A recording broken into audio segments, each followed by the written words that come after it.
Creators, how are you guys? It's great to hang out with you again for another Video Creators podcast episode, and I am very much excited and looking forward to diving in with you guys here today. I want to introduce you to someone I've known for a long time, actually, just a minute. His name's Nate. But this topic today is more for those of you guys who are of like that business mindset on YouTube. Whether you're like a creator and you're doing this intentionally to make money and you're trying to grow your brand and you're trying to grow something much bigger than just a YouTube channel, this conversation is for you. It's also for you if you already have a business and you're trying to use YouTube to be the promotion arm, maybe the marketing arm of part of what you're doing to funnel more traffic, more leads into your business. We're going to talk about something today that we don't normally talk about, but I think is very important for us as YouTube creators to talk about, because I don't know if a lot of you guys don't realize this, but as someone who's been a full-time YouTube creator for over 7 years now, almost like 90% of our revenue actually flows through our website, not through YouTube.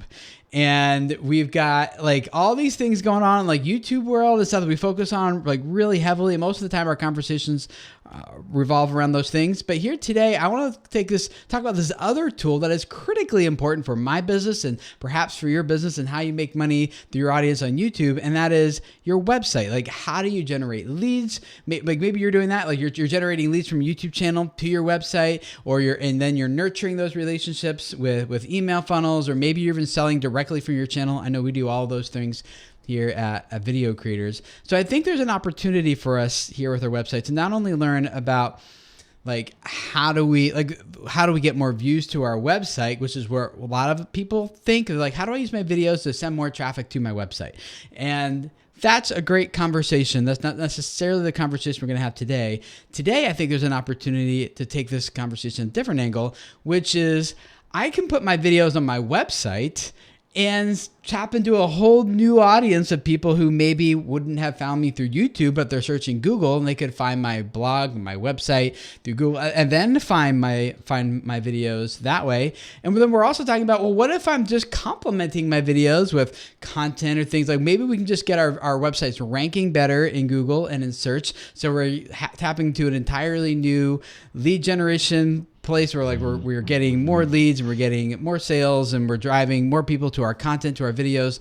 So instead of just talking about like how do we get people to YouTube to our website, let's talk about how do we get people to our website and then to our videos and then growing to our business. And I have found directly for me, we've just started running ads for the first time in I started Video Creators in 2013. So yeah, 7 years now.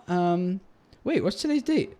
Oh, okay. It'll be next week. Will be the 7-year anniversary for Video Creators. It will be June 15th. Was when I launched. 2013 is when I launched out on this full time. And one of the first things I did was actually create a website along with the channel. So there's a very important conversation about driving traffic to our website, as well as growing our website and ranking and getting more people to be able to sign up, download, buy, register, whatever the case is. So our websites play very important tools. I know it does for me, and I'm really looking for this conversation here with Nate Dame to help you guys figure a lot of that out. Before we dive into that though, you guys, if you have questions throughout this, we're going to answer your questions, as many of them as we can here at the end. So Modern Day Tech, thank you for being our moderator here today. Just tag him at Modern Day Tech. His name's Eric. You can call him Eric if you want to. And but if you tag him, he'll be more likely to see your questions, and he will be putting them in front of us, and we will do our best to help you guys out with as many of your questions related to the topic here today as possible. So if you haven't checked out Modern Day Tech's channel yet, you definitely need to do so. I was actually just watching it earlier today, Eric. 14,000 subs. I think when he started doing this with us, he was at like less than 10. And so he's growing very quickly. And you have any questions about how do I use technology and smart technology to make my house a little bit more efficient, which tools are worth my time, which ones are worth my money, which ones aren't. He's got everything here from indoor camera reviews to smart Wi-Fi devices I've never heard of. The guy's way smarter than me. So turn your dumb fan into a smart fan. Really good stuff. So go check out his channel. Link to his to his channels in the description of this live stream. You guys can click it and go check it out, since you can't do that from the chat anymore. So for some reason, this is going to be a really good conversation, guys. Really excited to dive in and introduce you to Nate Dame. Nate, how long have we known What's each going other? on, Tim? Oh man, I think it's been longer than the 7 years you just mentioned, Yeah. at least 10 or 11. It's funny because the official date that my company started with actually been 10 years and 7 days. Oh, It's wow. been we just hit the Congrats. 10-year mark. A Yeah. decade. Yeah. Um, and bigger, bigger and badder than ever, right? We got to figure out some way to celebrate, but it's wild to look back. I think, yeah, Tim, I think it must have been 10 or 11 years ago, 11 or 12, I think, Well, I years. think of my Yeah. business at 7 years old. I have a 7-year-old. I'm like, that's where my business is at. It's like Yep. a Yep. little bit of like, this is not working out at all, and a little bit of this is awesome. All kind of combined together. Yeah. That is So so funny, man. My first kid was born a month after I started my company as well. really, So yeah. and he's on the live chat. Shout out to Josiah, and but not the same experience because I figured out everything with Josiah just the way I figured out everything with business. Because Yeah. Josiah is just amazing. Ha, Yeah. that was my attempt at sarcasm. I did a really Plenty darn of good stuff job with that one. So we met, actually, we both have some roots in youth ministry, youth working field, Yeah. working with teenagers and their families. And I had a blog. A lot of you guys don't know this, but prior to YouTube, I was a full-time blogger and had lived off a blog for 2 years. Is that how we connected? Did you find that blog or that website or something like that? Yeah. Were you a youth Yeah, that worker, was or were it. you just were you a volunteer, or what were you doing? I was a You youth paid? worker. I was working with some youth ministries, and also I was trying to start a nonprofit to coach and kind of do what you do for your YouTubers. I was trying to Hmm. do that for volunteer youth workers. Oh yeah, I remember that now. And Yeah. yeah, so we're doing some coaching programs. Never quite figured out how to get the finances running for that, and through that, I ended up doing SEO. Started doing, of course, was building a website. Was always just a marketer at heart, and a writer and an editor, and then I started getting deeper into SEO, and it was kind of sad to move away from youth ministry, but about 4 or 5 months after starting, I was, trying to support my family, of course. 4 or 5 months after starting an SEO company, I met a partner, worked with a few guys, and lo and behold, I was working with Skechers. And started seeing, maybe this is something I had a good fit for, and so off we went. Man, you came out of the block like right out of sketch. Some people are like, yeah, I did this little tiny thing here, that tiny thing there, and that eventually adds up. But Yeah, yeah. yeah. And so you started doing all this SEO stuff. And when did you think like, hey, I can make a business out of this? Like for people who are like, I'm doing some YouTube stuff, and like, hey, when's that time I can start thinking about making a business out of this? Yeah, it's funny. I mean, looking back from today, you look at where you are today and you think, I have to really like remind myself because I'm just like very forgetful in nature. I can barely remember my wife's birthday. So I look back and you realize like, man, how far have you come, right? Like today I've got 20 full-time staff. We're working with companies around the world. We're working primarily with technology companies like Atlassian, even Adobe right now. I mean, it's amazing the doors that can open. Tim, you've gotten involved in some of our Yeah. really some of the companies we've been working with, and a bunch of small companies and companies of all sizes too.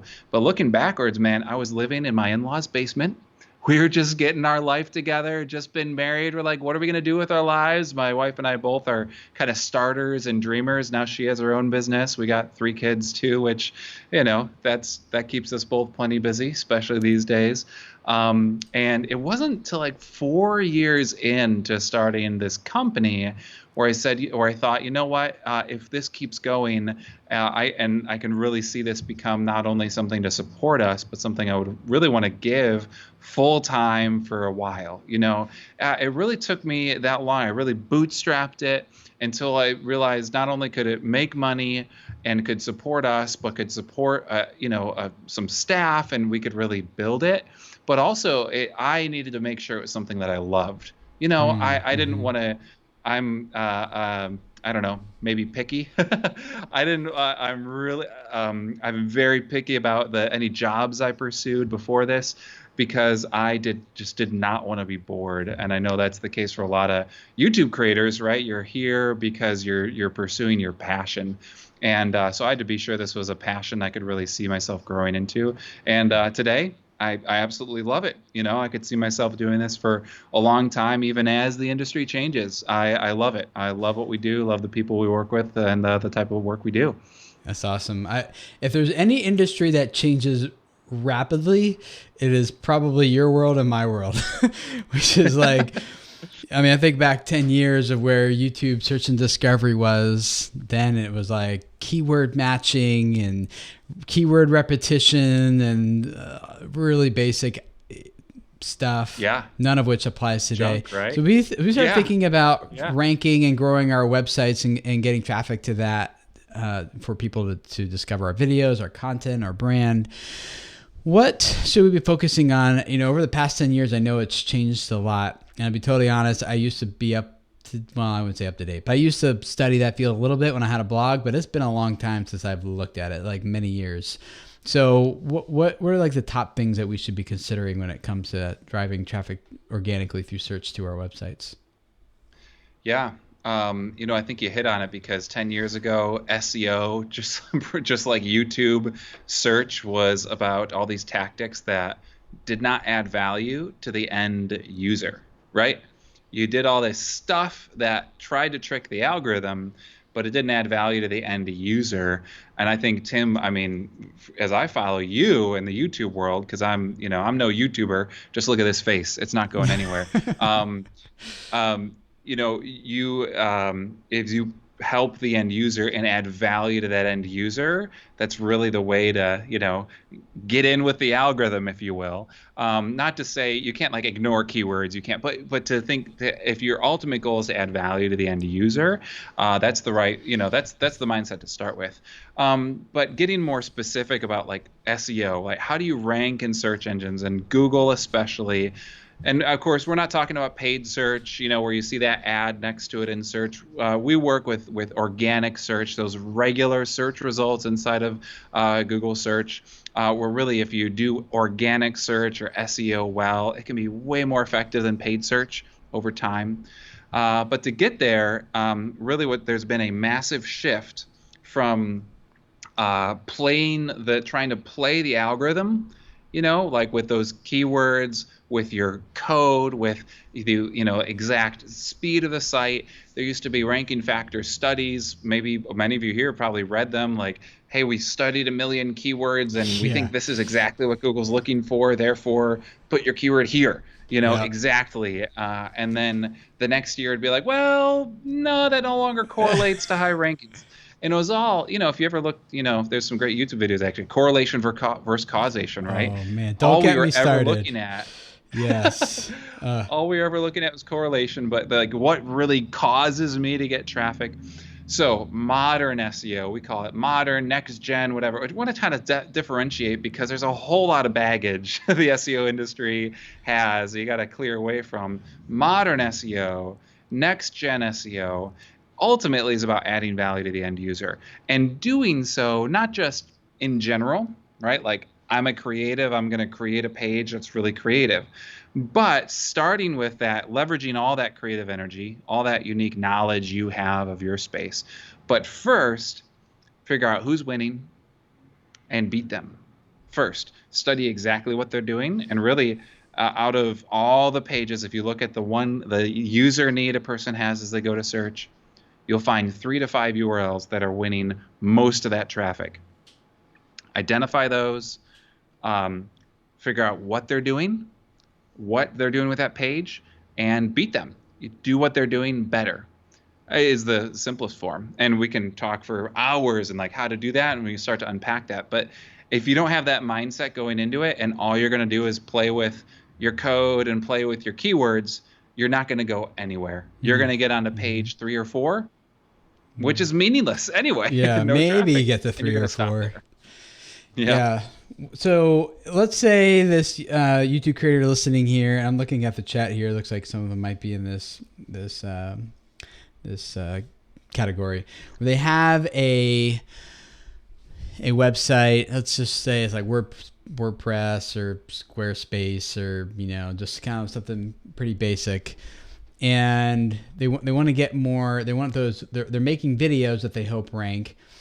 Is there an opportunity for us to embed those videos onto a page on our website? And if so, is that worth our time and effort? And how does that impact anything in terms of like the language that I think that you're using, which is the same that we use here with YouTube SEOs? We optimize for people, not for robots. So if you spend your time optimizing robots, you're going to get very far. No, that's not what I meant. You're going to get nowhere fast. There we go. Yeah. So, but are things like that worth doing for our websites? And so if we're just kind of basically starting out, we got WordPress, we got something basic. What should, like, first things we should be doing that would be worth our time? Yeah. Video can be extremely like a huge help for organic search rankings. It really can be. For a while, people talked about video like it was like the silver bullet. Like, add video to your pages and you'll jump up in rankings. You'll earn all this traffic. You earn all these rankings. Video was seen as this quick win, or one of those tricks that would just blow your traffic out of the water, get you these, beat all your competitors who are in this high ranking. Well, the way it turns out is that video was like so many other things. Video can be extremely helpful for a lot of topics, and sometimes it's not. And so really what you have to ask is what are the winning pages doing? And video is an awesome example to deal with. If the winning pages for that need in search and organic search that are winning the majority of the traffic for the need that you're trying to meet, if they're winning pages, I've watched that ant kind of crawl down. Oh, that's not an ant. That is a huge black fuzzy spider with some sort of emblem on its back that doesn't look... That thing looks poisonous, dude. Sorry, guys. This is what happens when you live stream. This live stream just took an interesting turn. All right, will he squash it with his finger or will he eat it? I don't know what to do, really. I think I'm going to knock it into this cup and cover it up with my tax return vouchers. Well, Tim, I don't know your address right now, so if you pass out, like... I can't call 911. I don't think. Yeah, you're going to be on your own for a bit. Well, while Tim captures that spider, woo! We should cheer. Vote for what he should do. Oh my gosh, jeez, I can't see it anymore. Is it under? It's not there. Is it under? Oh, there it is. Yeah, that's a good size. All right, he's fine. He's just hanging out. So I'll cut all this out of that episode. The live stream, though, like, come on, guys. Need a little help here. There you go. As I was saying before I was so rudely interrupted. There you go. Get that pencil in there. Oh, he's in the back now. He's going towards the back. Going for open ground. Dude, that guy's starting to freak me out. You know, my wife says now when the kids come in from outside, she's like, be sure to check the kids for ticks, like every night, which I grew up in the city. I'm like, what? What do you check the kids for ticks? Like, it's on. Do you really have to do that? Yeah. Man, he's... Woo! Now it's on my keyboard. And he's... Okay, well, he's gone. Ish. To come back when you least expect it. I know, exactly. But that one does not look safe, so that's why normally I wouldn't care. We found someone says use a compressed can of air. That's a great idea. Hey, and if you care about the environment, I found a electronic compressed air. Good job. Whew, I got sweaty. This little bad boy, compressed air, but battery powered if you don't want to throw away compressed air cans. Oh, interesting. Yeah, I don't use compressed air that much, but other than blowing dust out of my computer whenever I take it apart. Yeah. Okay. He's gone. So what were we talking about before? Video on Oh websites, yeah, on yeah, web yeah. pages. Yeah. Sorry about that. It's really, you got to look at who's winning, and if video is part of their page, it's amazing. I've seen this again and again. Look at those top 5 performers, top 4, maybe 3, and you'll see consistently like this user need, they got video top of page. Like this video is big for that need. People are engaging with that video. It causes them to engage more. You'll see other times consistently video like mid-page somewhere or somewhere a part of the page, maybe towards the bottom. And then you'll see others, no video. So what you got to do is study who's winning and follow their lead. If they've got that video, make a video. And then it's all about dual purpose, right? Make a video like this, Tim, and then when you're trying to rank for SEO, maybe you can include this video. You got the live stream out of it. You got a podcast. You got it as part of your channel. And hey, you can embed it. But just like anything else, especially marketing, never treat a marketing tactic like a copy paste always works. Yeah. If you're treating a marketing tactic like a copy paste, and that's the only degree of thought you're putting into it, you probably got to slow down and think a little more. Just ask what people really need, what's really most helpful for them right then. Yeah. So what is like the ROI of SEO today? Like if I is it still possible for me to drive a lot of traffic to my website, or is this just too competitive? And like, I mean, I look at my own website. The only thing that I think, maybe you tell me otherwise, but the only thing I think I get a lot of traffic for YouTube consulting and YouTube consultant and things like that, because we usually rank number 1 or number 2. It's between us and a friend of mine, actually, a Social Blade, like go back and forth for that. So we get a lot of traffic for that. But I started doing that 7 years ago. So what about today? Is it too late? Yeah. No, it's not too late. Any company can get up there and search. The smaller you are, the harder it is. There's a bit of it's not like pay to play, but if you're smaller, it is harder to get noticed. And by smaller, do you mean like a more newer website or a smaller company or what? Yeah, the best measure, I think, in trying to figure out, like, do I have enough just brute, strength or presence to get in there is how many people every month are searching for your name and your brand name. How many are searching every month for me, like my branded search? You can look it up in SEMrush. You can look that up in any keyword tool, really. And, really the place to be is 2,000 searches or more a month.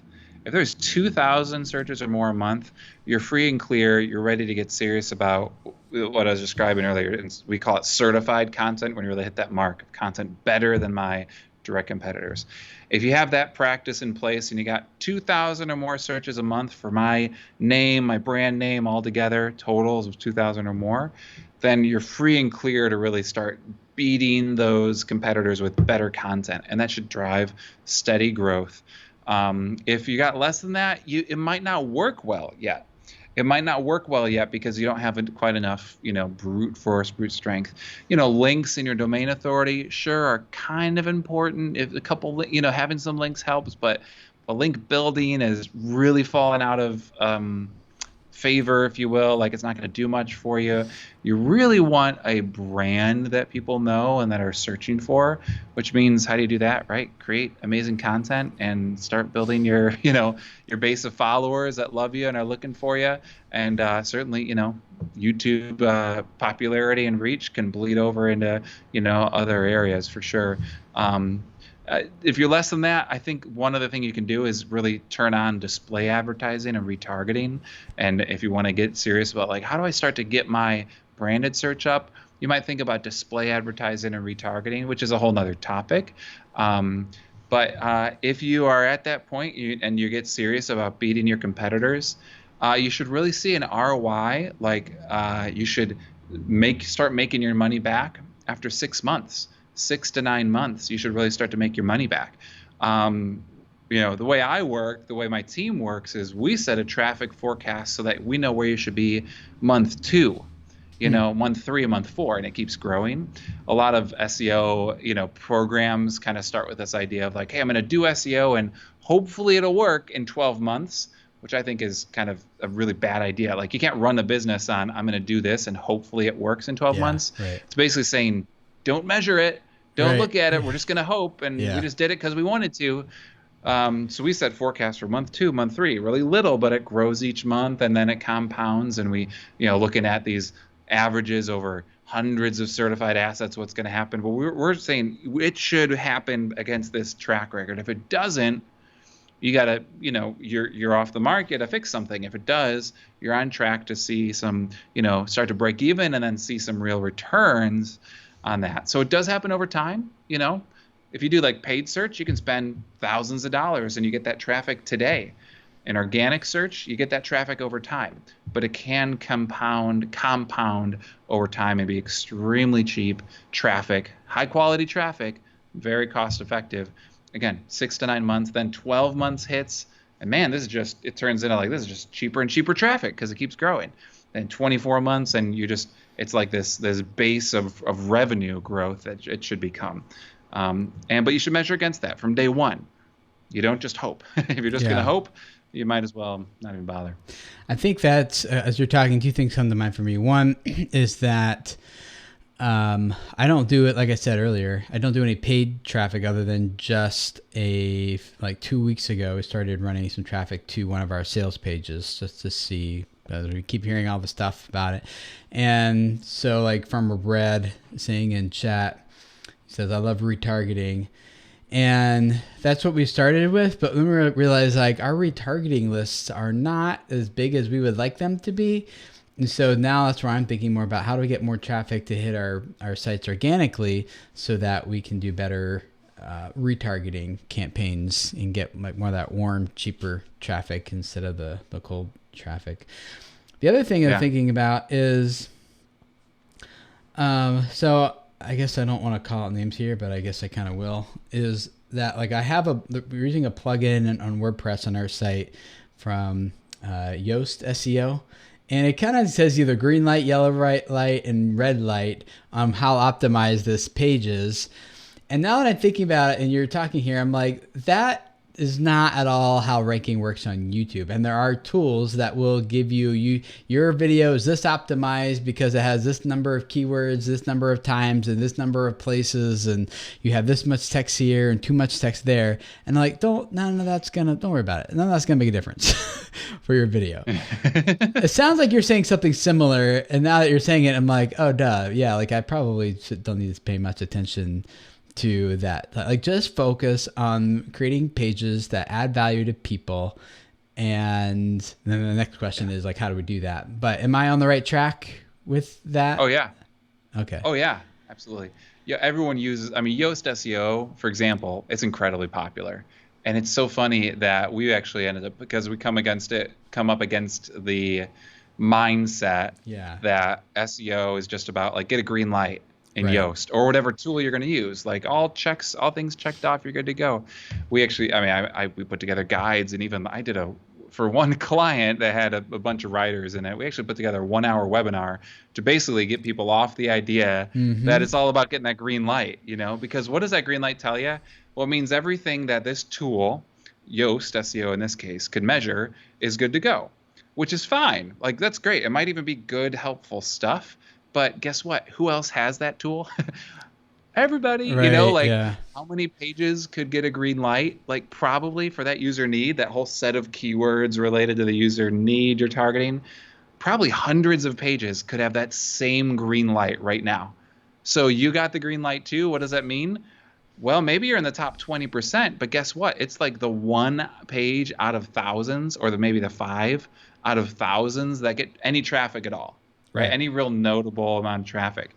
So you just want to get like, what's your game plan here? Get to the top 20% and still get nothing, or get to the actual top and win. So it's a hard, mentality to get over. And it's a hard, because there's certain, like if your page is broken, you're not going to go anywhere. If it can't be indexed, you're not going to go anywhere. If it takes forever to load, you're not going anywhere. If you don't use keywords at all, you're not going anywhere, right? Like those are all important foundations, but they're only foundations. They're only foundations. That's exactly what I say to people too, who are like, I'm using this tool and it told me to use this keyword. I had low search, low competition, and high volume, low competition. And I was like, that's great, but there's still a million other people literally like a million videos that use that keyword. So yeah. Now you're talking, I'm like, this is exactly the same stuff we say to people about video, and now I'm kicking myself a little bit from my website. But that's why you do what you do, and I do what I do, right? So what does all this look like practically? How do you actually build like something, like how do we optimize, or what do we do on our websites that drives meaningful, good traffic to it organically? Yeah. Yeah. Start with your foundations. There's really 5 key areas to the foundation of your website. And oh man, I'm going to go like quote my own blog post, because I always name 4 whenever I talk about it. But sometimes I'm like, well, hold on, let me look at my website to see what I usually say. And it was that last time I actually thought through all the things. Exactly. But you want to tackle your foundations, but realize they're a foundation. And technical SEO is only a foundation. Like, that is it. It is only the foundation. Here you go. Plug my post. Technical SEO, Decision Maker's Guide to the 5 issues that matter. Holy cow. What's it called again? I'm going to look it up here while you go through it and put in the chat. And the show notes for you guys who are listening later. Technical? Yeah. Technical SEO, the Decision Maker's Guide to the 5 issues that matter, on the Profound Strategy site. But really it comes down to, crawlability. Is your site getting crawled by Google? Of course, that's a whole topic in of itself, but make sure your site's getting crawled by Google. Look for significant site speed problems. You want your site to be reasonably fast. It doesn't have to be blazing fast to do anything in SEO. It has to be reasonably fast. It's an important distinction. Some people put a lot of time going from 4-second load time to 3. Well, for a big company, that makes a big difference. But once you've reached a reasonable speed, if you're a small business, you're bootstrapped, you're doing it yourself, you don't have all this budget to keep dumping into that. And once you've reached a reasonable speed, 5, even sometimes 7 or 8 seconds might be okay enough to then to see rankings.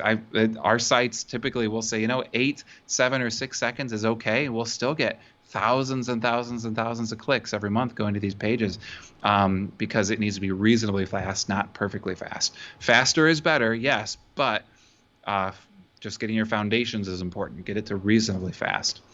Mobile usability issues. Look for significant mobile usability issues and solve all of those. And broken or really outdated user experience. If your site looks like it was designed in the 90s or the 2000s, probably get that updated. And then manual actions against your site. If Google has come to you through Google Search Console and said, hey, we're penalizing you, of course, you got to solve that problem. Solve those foundations. Then you need to put all of your attention, almost all of your attention should be going to making my content better than the pages that I'm directly competing against. SEMrush is a great tool for this. What pages are getting all the search traffic for the needs that I want to, the needs that people come to search for. What pages are getting that traffic? I want to be better than those pages. I'm going to learn about what they're doing. What are all these pages doing? I want to learn about that and create pages even better. And that's all we that's what we, as an SEO agency, we've really switched over from kind of chasing the random, kind of crap, if I will, about SEO, like all this random stuff that you can get totally distracted with, and really doesn't move the needle. And we spend a majority of our time creating, we call it certified content better than its direct competitors. And time and again, we see it growing huge amounts of traffic because we're doing the right thing. We're trying to create even better content than what's already out there, not just pouring resources into creating mediocre content like everyone else. Right. So there's a couple of things. One, you guys go check out the post. There'll be a link in the show notes, or I'll put it in the live chat for you guys who are here. But I'm gonna go through these real quick, and then we'll dump into your questions. So if you have the crawlability issues, Nate pointed out, is that where we're primarily going to go to Google Search Console and just make sure our site is submitted there and make sure everything is like a thumbs up, green check mark basically, in Google Search Console? Is that how we mostly address that one? That's the best double check, or the best check to make sure your pages are crawlable. Yep. And then the site speed problems you can see in Google Search Console as well, what they think about your site speed, right? Yeah, Search Console really does do a great job of telling you what site speed issues you should really pay attention to. There's other site speed tools, and I'll tell you, they'll give you a list of work to do on site speed. You could spend months just working on your site speed, but you got to be really selective about where you're going to spend your time on site speed. You want to get it reasonably fast, then work in other areas. Don't get lost in it. My site was all red. It was like red, yellow, and green, and it was like everything was red. And so I had a friend of mine actually volunteered to. He loves fixing that kind of stuff. And he's like, "Oh, I'll just do it." I was like, "Oh, thank you." And so now it's all green and a few yellows. But Sweet. yeah, so we got that. And then mobility issues, you can see a lot of that too on Search Console. Like maybe not super in depth, but they'll show you that if I remember right, it's been a long time since I've been in there. But don't they like give it a rating in terms of mobility something? Yeah, again, Search Console will give you mobile usability errors that are pretty helpful. There's other tools that'll get even more detailed, but yeah, Search Console really does a good job telling you the errors that you should really pay attention to. Cool. So most of these things, I've been going through it. You guys, if just search for Google Search Console and make sure your site's there and make sure it all checks out. And then after that, focus on just making really good content that helps people, like long form content. Sometimes I see these like ongoing pages that keep scrolling and scrolling and scrolling and scrolling. And then sometimes you're like, oh, it's just like a video at the top with some text underneath that gets me like, oh, click and watch this video. And then I'll still spend 10 minutes on that page watching this embedded video or something too. So either one of those approaches can be adequate. It's more the question is what serves the person on this page the best. And if we don't have 2,000 search queries for our brand or our name yet a month, we should focus on just generating really good, valuable content. And then did you say like focus on doing a little bit of paid to kind of get that kick-started? Is that, or did I mishear that? Yeah, I think paid, any paid channel, paid search, remarketing, display advertising, any paid channel, it can be really great as long as you make sure like there's ROI out of it. Yeah. Right? If you're getting an ROI out of paid and it's a good ROI, you're getting $3, $4, $5 out for every dollar you put in, 5, 10, hit that golden level of 10, out for every dollar in. That's great. Paid channels can keep serving you well and get you to reach your brand. Organic channels, just like, getting exposure organically in YouTube, organic search is always going to be cheaper, but paid might be a way for you to start small. You can start real small with paid. You can't start small with SEO. I mean, I don't think, you should do the right things. You should build a foundation, but to really get a whole lot of SEO traffic, it's really hard to start small. It's really hard to just do a little bit. You got to put some elbow grease into it to really get your SEO moving these days. Because like you said earlier, it is competitive. There's Google's got 1 million pages to choose from. So for every search query you do. Yeah. So a couple questions here from people. RV Odd Couple is a member of the channel. Thank you. Good to see you guys again. John Mercedes. So they ask, if I don't know much about Google Analytics for like my website, where should they start to develop? He says, what's one page I should learn to develop a game plan for their website? Is there like a certain analytic or something in Google Analytics that most people should pay attention to that would help them with growing their site? Yeah, analytics they try to make it really helpful and easy to get into, but it's become really complicated. There's so much in Google Analytics that you can do, and it's easy to get lost in there. I think I would kind of bring that back to the business question. Like, what are you trying to accomplish? And then how are you going to get there? And what's my path to getting there? Okay, you're selling this product or a subscription.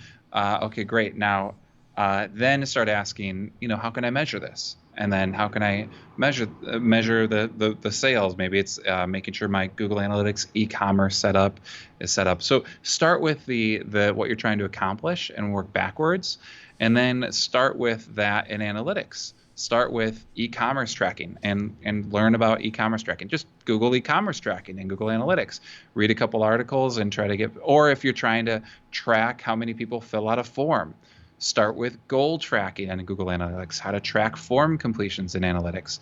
Start with the end goal, right? Even if you have like 0 or very few sales to start with that end goal, and then start to ask yourself, great, now I need to get more people to my form, or I need to get more people to my product pages or what have you. Then learn how to measure that. Obviously I'm not giving you the complete guide to analytics. There's a million things you could do in there. Yeah. I would suggest figure out like what you're trying to accomplish, start there, and then work backwards. And then as you work backwards, you'll know all the things. Because what you don't want to do is start with like, oh, how do I get 100 people, 1,000 people to my website? And you get to that point and then you realize these aren't the right people. No one's buying. You don't want to do that. So it's better to start with the end goal and work your way out. So if my end goal is to increase grow my remarketing lists, what would be the main metric I might consider in Google Analytics? Sure. Yeah, remarketing I think would actually be tracked in AdWords, and you're touching on an area I don't personally dabble in that much. Okay. I do have a great recommendation. If you're looking in paid, I'll just give a shout out to Benji Walklet. Search and Perch is his company. Okay. Amazing. I've seen Benji work magic time and again. If you want to get my idea. There. Yeah, my idea was like if I can get more traffic to my website, then that grows the remarketing list. So I have warm. So you said it was golden 10 or something like that. I don't know. That's what we were getting. Or what we do get on our warm traffic in terms of every $1 we put in, we get about $10 out. But on the cold traffic, it's not nearly the same. So it's like, if I just invest more to growing the traffic to the website, and grow those remarketing lists, then that sounds like a good strategy. I'm like, how do I do that? I don't know. I'll wait and talk with Nate. So, that sounds like you're ready for some serious SEO there, Tim. Sounds like we're on the right track though. Cause one of the things that we do is like my assistant, she has a degree in English. She does a really good job at writing. So she takes a lot of these videos that we're doing and like even this live stream. So hi, Stephanie. Thank you. And we'll then write out like a really nice summary post basically of like some bullet points and links. And she'll email them out to our email list every week, as well as then that gets posted on the website. And when that gets posted on the website, then like that's basically like really hopefully good content for people. So it sounds like we're on the right track anyway. Mm-hmm. Yeah. Do you agree? I think so. I'd take it to the next level by again asking like, what is the user need that I'm trying to meet? Like, we're talking about as a YouTube video creator, how do I do SEO, right? SEO in organic search outside of YouTube, right? And I can do this for you, Tim, and maybe I can even break this down. I've got a template for it. I can send you a copy of for the show notes maybe. But you find who's winning for that need in organic search, and do what you're doing, but not from the standpoint of like Stephanie and you. Here's a way to think about it. You plus Stephanie equal a lot of experience, right? A lot of knowledge. So could we create the best piece of content for, from this show? Hey, how as a YouTube creator, how to do SEO well? You could probably create some pretty good content. Problem is there's probably dozens, if not hundreds of individuals with similar levels of experience that are trying to write content as well. Of course, none experienced as the great Tim Schmoyer. I've seen a lot of them, and a lot of them are misleading and inaccurate. So yeah. So, and Google has a hard time making all Google's looking at is how long are people spending on the page. So even if they're misleading or inaccurate or bad, Google's like, oh, people are spending time on that page. Great, people are spending time on that page. So you've got to study, because Google's starting with a base. You got to study those that are winning to create a better experience, a more engaging experience. Because if you're not studying them, you're starting from scratch. You're hoping yours is more engaging. Yeah. But guess what? If users on average spend 4 seconds longer on those sites, then yours will not rank. You know, if they have a slightly better bounce rate than you won't rank. You're not just trying to create something that's good. You got to be better than the very best. And Google's vetting that all day, every day. Big Yeah. old algorithms collecting gobs and gobs of data.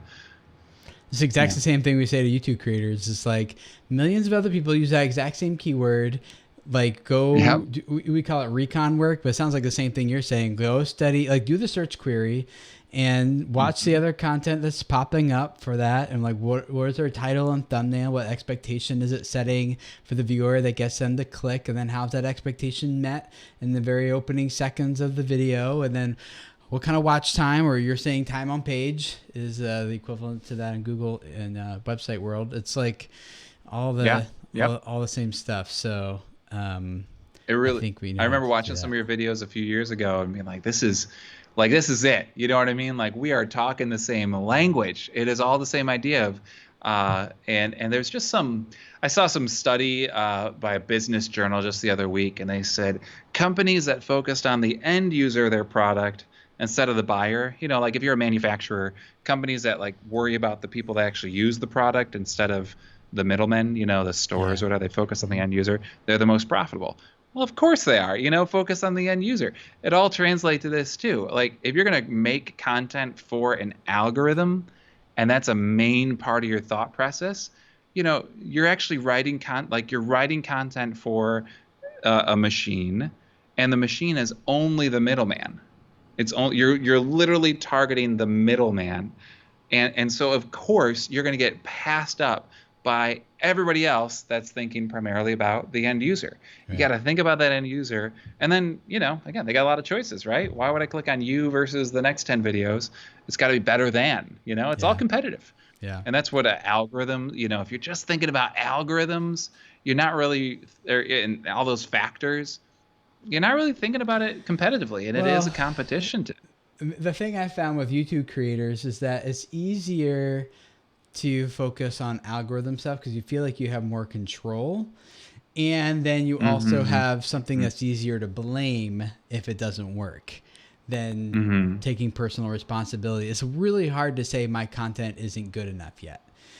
It's a lot easier to say YouTube hates me, like their algorithms like or whatever is against me or something like that. And so it's to say the things that we're saying just requires a lot of humility and a lot of like, I can do this and I'm going to push through it. And I'm not going to, I'm going to take it as encouragement to keep growing and trying and learning rather than, oh, I tried it and the YouTube algorithm, blah, blah, blah, or the Google algorithm. Or like, it's like, well, there's just a lot of competition and it doesn't give handouts. You know? Yeah. So you gotta you gotta be the best in order to surface above everyone else. Yeah. So we got a couple other questions here. I want to try to get through here kind of quickly. I'm SEO King is their name. So that's a appropriate person to be hanging out with here, I think. Would website SEO help drive YouTube videos views if video is embedded on the page of the website? Do you want to tackle that one or do you want me to? Yeah, I think it. I'll ask you. I think if that every view on an embedded page counts for the YouTube. If they click play, they have the click play on the embedded video. So a page load on the website doesn't count for a view on YouTube. Got it. So if they click play, then it can count towards views. The watch time, from what we understand, is not weighed as heavily as the watch time on the watch page on YouTube because it's a different viewing environment. So if someone's watching on like for all YouTube knows, it might be a completely blank page with this video embedded. That's not fair to compare that watch time to YouTube's watch time, which is there's ads around it, there's comments, there's suggested videos, there's all these opportunities to click away. So it is still valuable to do, but I don't. There's not a secret hack or trick here in terms of embedded on your website, then send all the traffic to that link and then do this and that other thing and it'll like perform better. It's not, in fact, it might be the other way around. Certainly doesn't hurt you, but it's not a trick or anything. Yeah. I'm SEO King. Also ask, what is the best way to funnel to our website from YouTube email addresses? Well, you don't get email addresses on YouTube. So if you're growing your email list on your website, then the best way to funnel people to the website would be to just email them, I would think. Yeah. Pretty straightforward. Yeah, I There. guess so.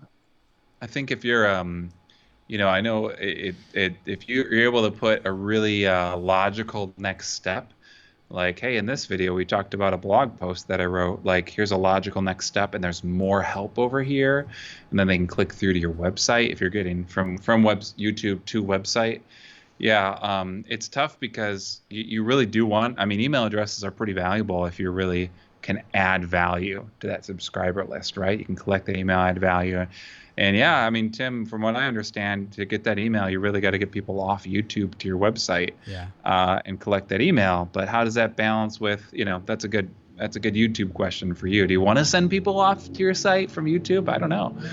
We recommend that you only do it in what we call sales video. I'm not saying a Mm-hmm. commercial, but we have some videos that are intended to be discoverable, and the Mm-hmm. main or only call to action there is to click and watch this other video, increase the time on the platform, increase the viewing session.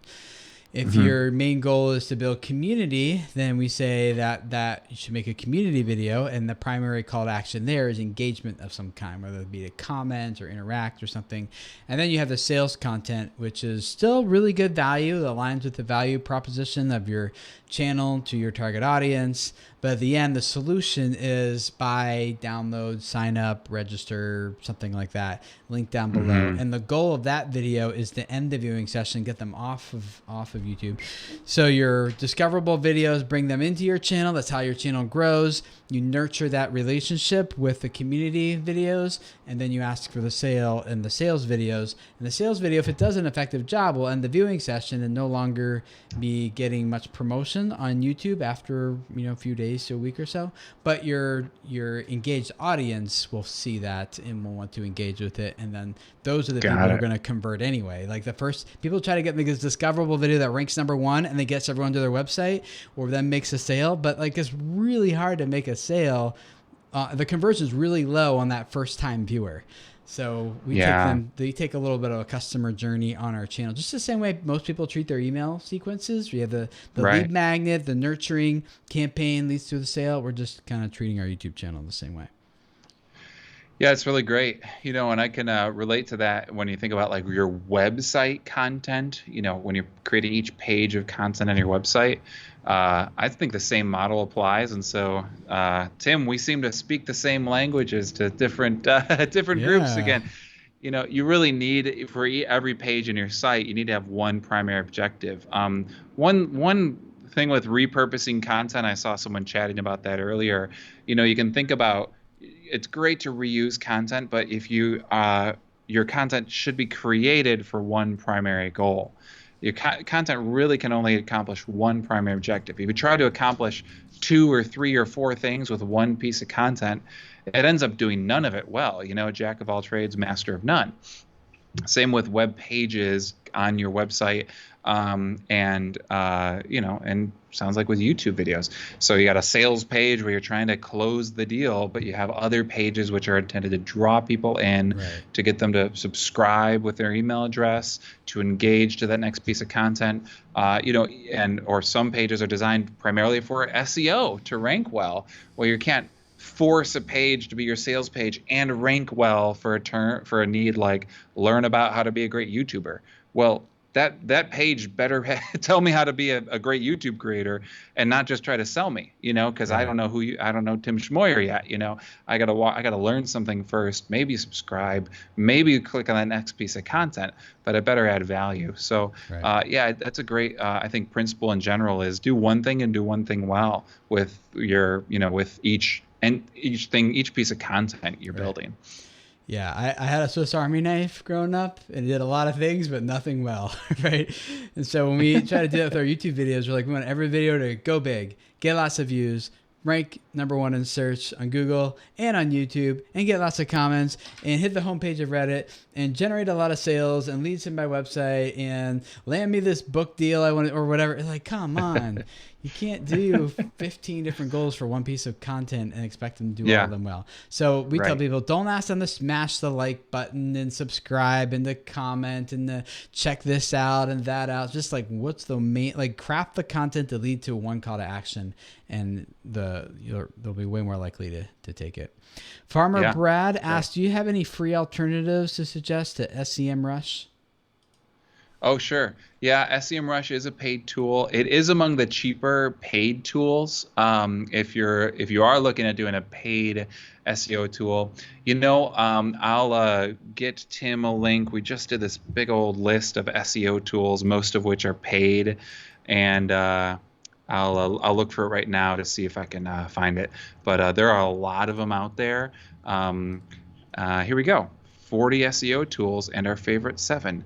I'll put that into live chat right now. Is that okay, Tim? Yeah, I think Is it'll that block allowed? you from putting it in the chat. So put it on our doc here, and I'll put it in there for them. All right, you got it. YouTube limits the amount of links people can put in these live chats. Thankfully. Yeah, probably smartly. Yeah, there you go. Just put it in there. Got it. Yeah, there's a lot of great ones. If you're doing free tools, you're probably gonna end up using a couple of them, and that's okay. If you're using the free tool, usually each tool does one or two things really well. And then if you want like the jack of all trades SEO tool, there's great suites that do it everything, but you usually end up paying at that point. SEMrush, if you're ready to start paying money, they got a great model that starts cheap and they do a lot of things really well. That's why we like that SEMrush, is we can kind of pay for what we need and then do a little bit more and add one more user. But if you're looking at free tools, just find the one you need for, maybe we got one for keyword research, the next for rank tracking, and that's fine. Don't expect a jack of all trades if you're using the free tools. Cool. So let me answer this one for Sarah Dom real quick. So if watch time is viewed different for embedded versus YouTube watch page, do we know what watch time, how that watch time is calculated? It's pretty difficult, and it'd take a pretty long time to explain here. But the summary version is that one, YouTube has told us that, so that makes that easy.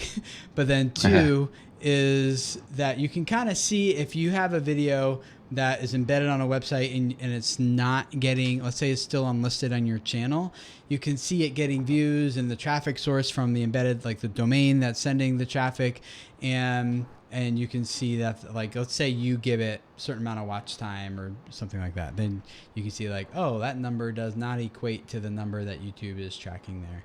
So it takes a lot. It's an imprecise way to figure it out, but we mostly know because YouTube has told us that a while ago, like several years ago in their, they used to have a YouTube discovery handbook that was since been depreciated, but it was in there. So cool. Well, Nate, if some people wanted to be like, hey, I need to learn more about this, where do I go? How do I talk to Nate? Where should they go? What should they do? Yeah, you bet. Well, you can check out our website anytime, profoundstrategy.com. We've got a number of resources on there. If you really want to dig in and read read everything we have to say, we have a CMO's Guide to Modern SEO, the CMO's Guide to Modern SEO on our website. It's about 50 pages. We're going to update it soon, but it is all... That's like a book. Yeah. That's not a guide. That's in depth, man. We went a little overkill. I told my editor, Lex on my team, who works with all our content and helps me with all our content. I'm like, we got to do a new ebook. She's like, oh, please no. No, I think a shorter one this time. That's pretty in depth. That's good. Yeah. And happy to chat, man. I love this stuff. I can geek out on this stuff all the time, and every time I get into a conversation, I learn something too. So reach out around on the website. Happy to chat and shoot the breeze from there. Yeah, or talk about SEO. Yeah, and talk about SEO programs. Cool. So you got to check it out. His website. He's not sponsoring this or anything. I was like, he's got some value to offer to me and hopefully to you guys. And so I selfishly just wanted him here. But you guys can, profoundstrategy.com is his website if you want to learn more about Nate and diving into everything he does with the website. And if you want to learn more about how to get your channel optimized for YouTube search and discovery, we'd love to have you guys join us in 30 Days to Better YouTube channel. It's a work at your own pace, but we did optimize. I keep getting that. I'm not worth gonna be stuck. I'm gonna go to my wife later and be like, wife, I optimized the dinner table for dinner. She'd be like, what have you been doing all day? Oh, talking with nerdy people. Yeah. The 30 Days to Better YouTube channel is designed to walk you through a teaching, something you need to know that for that next task that you're going to do that day, and then links to further resources. So very practical, teaching you how and we do have a discoverability section in there as well. Doesn't go deep in the algorithm, just to be totally upfront with you. That's more in Video Labs, where we go into that next level stuff, but enough certainly to get you started and start getting more traffic in your videos and start ranking. So go to videocreators.com/30 days to check that out. We'd love to have you guys go through that with us. So in the meantime, check out profoundstrategy.com and Nate and what he's doing. And thanks for hanging out with us here today, Nate. Appreciate it. You bet, man. We're not doing a sponsorship, but I do feel like I should send you some spider poison or something just to help you out next time along. Well, we just got chickens, so we're hoping the chickens will take care of a lot of these issues here, but we'll see. Nice. Yeah. All right, guys. Well, thank you for hanging out, and thank you, Eric, for moderating. And we will see you guys again next week for another Video Creators Podcast episode /live stream. See you guys then. Bye.